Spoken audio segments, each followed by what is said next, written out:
Hey fellow tankers, it's Mobius Y here with some more game replays. Now, just a quick note, I have this first minute here muted because I was playing obnoxious music on my Xbox when I started recording and I forgot I was running. So it'll just be muted for the time being, but I do shut it off pretty quickly in this game. Now, another quick note, normally for my game replays, I just pick a tank in my garage that I feel like playing. I record a few games, whether they're good or bad, and then I upload them to share with you guys. These ones are a little bit different because they're my first two games in the T25-2. This is the US Tier 7 turreted tank destroyer down the T110E4 line. Now, going into the T25-2, I'd heard a lot of negative things about this tank from a lot of different people. There was a couple players on my friends list, such as Player TD, Soviet Eagle, and one or two others that I can't remember their names right off the top of my head, that they said it was not that bad, but I heard a lot of negative things about this tank, so I was going in kind of expecting nothing too fantastic, to be totally honest here. I knew that this tank wasn't nearly as fast as the M18 Hellcat at Tier 6, and that it still had the really poor turret traverse that is kind of a staple of this entire US turreted tank destroyer line, so to speak. But apart from that, I didn't really know a heck of a lot about the T25-2, aside from mounting a 90mm gun that a lot of people complain doesn't have enough penetration. So I went in figuring, okay, I'll just kind of play it as I would most any other tank of similar mobility. Once I tested this tank out just a little bit, just by moving out of the spawn there, I had a good sense for how mobile this thing was. It kind of reminded me of the slower T23 E3 before it got the movement buffs. Almost like a Pershing. But I couldn't quite put my finger on it. I knew there were a couple other advantages to this tank, such as it also had 10 degrees of gun depression and a decent reload speed. But apart from that, not a heck of a lot. So starting things off here, we are on Fisherman's Bay, and I went to the very center of the map to try and support all angles of the map, depending on where my team went. And right off the bat, we can see a French AMX M4 1945 and a Jagdpanzer IV. These are both a Tier 7 and a Tier 6 vehicle, respectively. And I felt that the AMX M445 was a bigger threat, so I started shooting at him initially.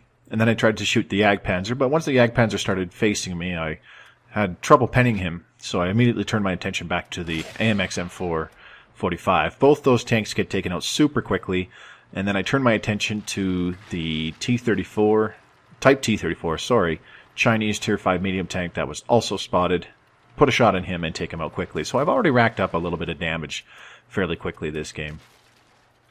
Now, another thing to note about these games here are when I do my grinds nowadays, I'm sure those of you who have been longtime viewers know that I have a crapload of free experience.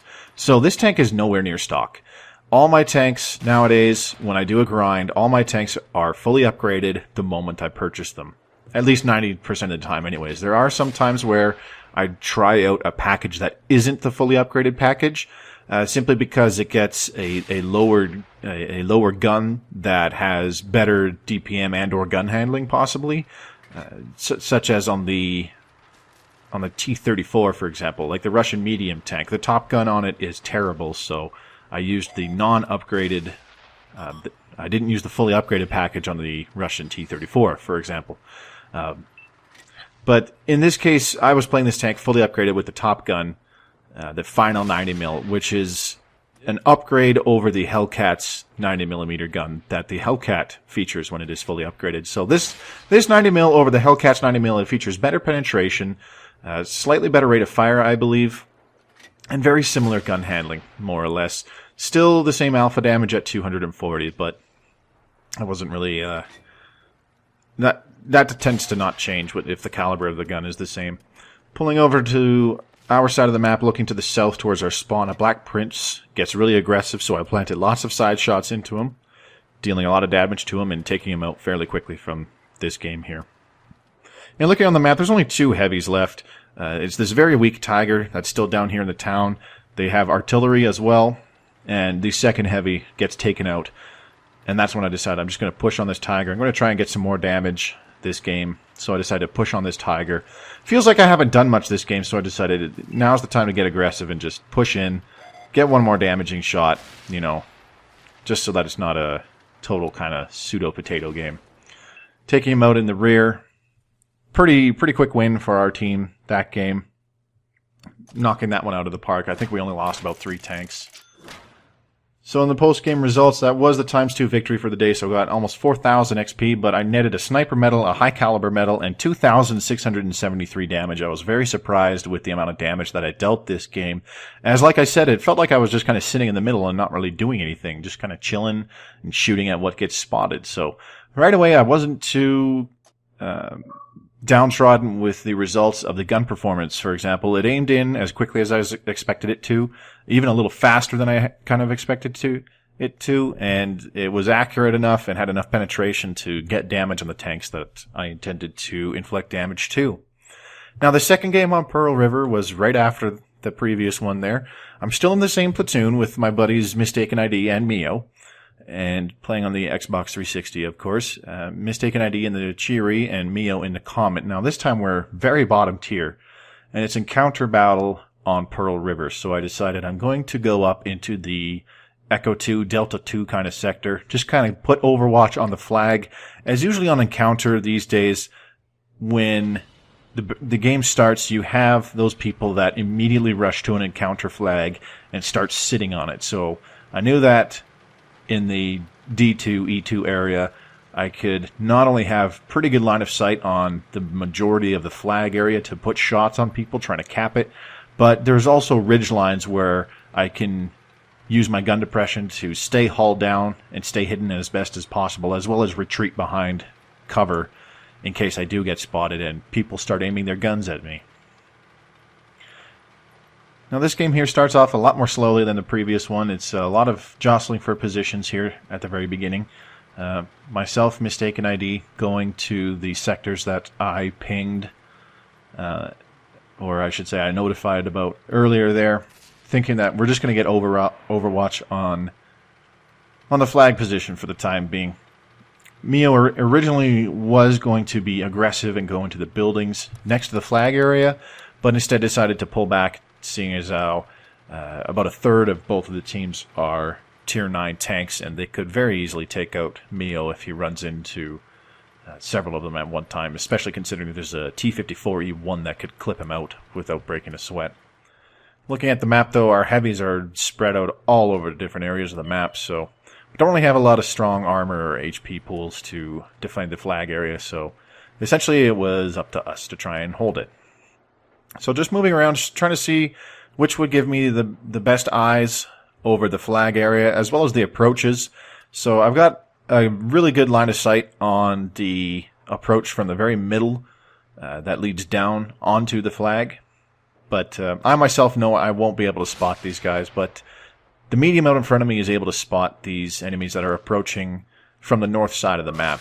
They spot a T32 and a Lerva. I get a nice side shot on the T32 to start things off. Long range shot on the Lerva. Unfortunately, it bounces, as the Lerva is very well angled, and I was not expecting to penetrate his hull from the front. I fire blind on the T32 as it looks like he is poking a little far, and I might be able to get a shot in the side of his hull near his front drive wheel. Not sure how that shot went, though, but you can always hope for the best. In the meantime, an enemy Tiger 2 gets spotted and pushes up through the river here. I do not have shots on them at the time, unfortunately, so I wasn't able to help the team here. So I'm playing very, very passive here, very different from the previous game in particular. The previous game I was a bit more aggressive, kind of getting into the thick of the fight there. Not 100% in the thick of it, but more playing an aggressive role, just getting into a really good firing position where I could simply relocate in about 10 seconds and have shots down into a whole separate area of the map. In this one, not so much. I pretty much parked in one spot, and I only had shots in one entire area of the map. Looking at the T32, I only had shots in his turret, so I didn't take the shot. T32 turrets are extremely tough, and I knew I did not have the pen to inflict damage on the side of the T32's turret. Tried a shot on the Lerva, but it bounced again. Tried a shot on the T25. I thought he was going to keep backing up, but he stopped. So my shot missed dramatically. Going for another shot on the T32 here. That one went a little higher than I was aiming. Basically right into their gun mantlet, and the puff of dirt right next to me indicated that somebody's blind firing at me. Or it was a very wildly placed shot towards teammates down low on my left. Now, at this time in the game, we are actually down 6 tanks to their 3, and I hadn't really noticed that to begin with. I was kind of tunnel visioned a little bit here on the enemy tanks by the flag. Tried a Hail Mary shot on the hatch of the T-32's turret. No joy there, naturally. Tried one more shot on the Lerva. Looks like it went high and hit him in the turret. So at this point I decided I'm going to load some APCR. The APCR on this tank I knew has really good pen. About 248 if I remember correctly. So planting a nice side shot in the T-32. He's the only one in the flag, so I also reset the cap and tracked him. The nice thing about the APCR rounds on this is not just their high pen, but APCR naturally has higher shell velocity than standard armor-piercing rounds. Seeing a T54E1 close in on Mistaken ID down low on my left. Tried to reposition a little bit to see if I could get a shot on them. No joy there, so instead I took my shot at the T32. Don't know where that shot penned at all. It was obviously somewhere in the turret of the T32, but I don't know, one of those miracle shots that I'm just going to chalk up to RNG. Tried a snapshot on the T54E1. Didn't work out there. Looks like the shot went a little bit to the left and hit his upper front plate. Unfortunately, I was aiming for his side armor, but the shot did not connect as I had hoped. M12 artillery lands a really nice shot right next to me, but doesn't splash me for very much. I only lost about 100 hit points, and at this point I knew I was in serious trouble. I pinged the help command, not realizing that I only have 2 artillery and a medium and a heavy to support me. And the medium and the heavy have no chance in hell of getting back over here to support me from this T-54E1 that was going to rush me. So I dug in knowing that this battle is going to go south very quickly the moment I get spotted. I'm likely going to get shot at by artillery and run down by an enemy T-54E1 that could very easily clip me out with its autoloader. Still just keeping tabs on the enemy T-32 and T-28 prototype in the middle of the map there. Just keeping my eyes open, seeing what's going on, and looking over I see a Tiger II has pushed up right next to where artillery was, spotting one of the artillery and having him counter-batteried by his friendly artillery. 54E1 up high above me, so I pushed forward, got one more damaging shot in the Tiger II, and I knew I was done at this point. That's the end of the game for me, so I just wanted one more damaging shot into the Tiger II to get some more damage this game. Definitely not a good result there, but that was more my own fault, not the fault of the tank whatsoever. So 2 fairly positive games, although the second one not great, but not terrible either, I suppose. Anyways, those were my first 2 games in the T25-2 US Tier 7 turreted tank destroyer. Stay tuned for episode 3 of the Road to the E4, where I will do a full in-depth review of this turreted tank destroyer. In the meantime, this has been Mobius Y. Thanks for watching. Have yourselves a good night and happy tanking.